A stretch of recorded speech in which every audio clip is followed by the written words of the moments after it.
¿Cómo es posible que un Dios definido como amor ordene la aniquilación total de pueblos enteros? Esta es la pregunta que ha hecho naufragar la fe de millones de personas a lo largo de los siglos.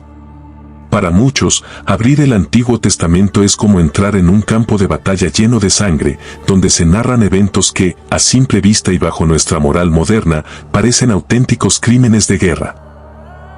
Niños, ancianos, mujeres e incluso animales, todos pasados por el filo de la espada bajo un mandato divino. Pero antes de cerrar el libro y juzgar estas crónicas desde nuestro cómodo siglo XXI, tenemos que hacer algo que pocos se atreven a hacer: mirar el contexto de 400 años de paciencia divina, entender la degradación moral de las culturas antiguas y aprender a diferenciar entre un asesinato humano y un juicio judicial del Creador. Es momento de abrir los ojos a la realidad detrás de estas supuestas atrocidades y entender que nada de esto fue un arranque de ira, sino el resultado de procesos históricos y morales que hoy hemos olvidado. Tomemos, por ejemplo, uno de los casos que más conflicto genera en la lectura de Samuel, cuando Dios ordena la aniquilación de los amalecitas pidiendo no tener piedad de nadie, ni siquiera de los niños de pecho. Para entender la magnitud de esta sentencia, no podemos mirar solo el momento del ataque, tenemos que retroceder 400 años hasta el Éxodo. Cuando Israel salió de la esclavitud en Egipto, eran un pueblo vulnerable, cansado y lleno de niños y ancianos que apenas podían caminar. Los amalecitas no los atacaron en una batalla honorable de ejército contra ejército, ellos acecharon por la retaguardia, masacrando a traición a los débiles, a los enfermos y a los rezagados. Dios, sin embargo, no los destruyó de inmediato. Esperó 4 siglos. En la perspectiva bíblica, el tiempo de espera de Dios es el tiempo de su misericordia. Amalek no era una nación civilizada que cometió un error aislado, era una cultura depredadora que se dedicaba a la erradicación de otros por puro odio. El juicio que vemos en Samuel es la sentencia final de un proceso legal divino que duró 400 años. Cuando una infección amenaza con matar a todo el cuerpo, el cirujano debe extirpar el tejido muerto, y para ese momento, Amalek se había convertido en un cáncer moral que no tenía vuelta atrás. Esta misma lógica de cuarentena espiritual es la que explica la conquista de Canaán, un evento que muchos ven erróneamente como una invasión injusta de Josué. Pero la arqueología y los textos antiguos revelan una verdad perturbadora sobre los cananeos: no eran pueblos inocentes viviendo en paz.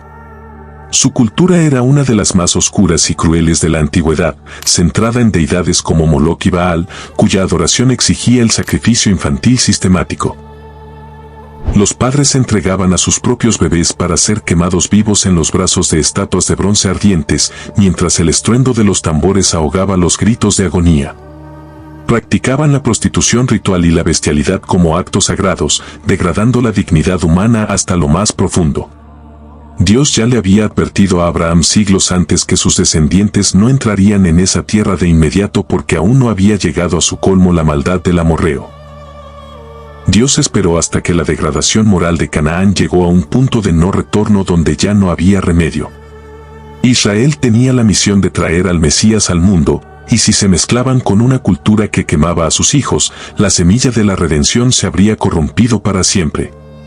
Incluso si miramos eventos más globales como el diluvio, nos damos cuenta de que no fue un genocidio, sino un reinicio necesario para salvar a la humanidad de sí misma. El registro de Génesis describe un mundo donde todo diseño de los pensamientos del corazón humano era de continuo solamente el mal, un ecosistema de violencia absoluta infectado por la influencia de los Nefilim. Si Dios no hubiera intervenido, la humanidad se habría extinguido a sí misma mediante la violencia pura. Noé tardó 120 años en construir el arca, y durante cada uno de esos días, el arca fue una invitación abierta al arrepentimiento, una advertencia de que el camino que llevaban solo conducía a la muerte. Nadie escuchó.